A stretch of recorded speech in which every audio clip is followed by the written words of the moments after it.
कोर्टाबाहेर ओमराजेंसाठी ठाकरे गटाची operation तुडवाची fielding, पोलिसांची मोठी कारवाई, कार्यकर्त्यांना ताब्यात घेण्यात आलं. मुंबईतील सीबीआय न्यायालयात पवनराजे निंबाळकर हत्या प्रकरणाचा निकाल जाहीर होत असताना मोठा राजकीय ड्रामा पाहायला मिळाला. खासदार ओमराजे निंबाळकर न्यायालयात उपस्थित असताना ठाकरे गटाच्या कार्यकर्त्यांनी कोर्टाबाहेर मोठी गर्दी केली होती.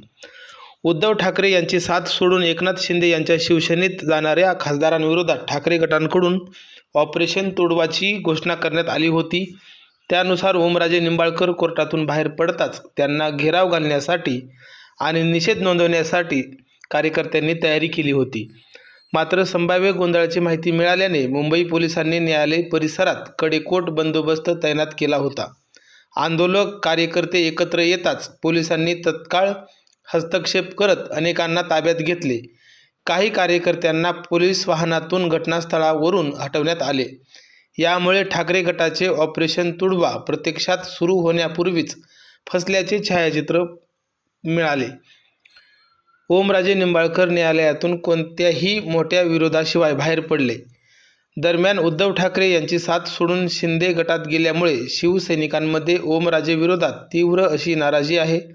त्यामुळे आगामी काळात त्यांच्या मतदारसंघातही राजकीय संघर्ष आणखी तीव्र होण्याची शक्यता वर्तवली जात आहे.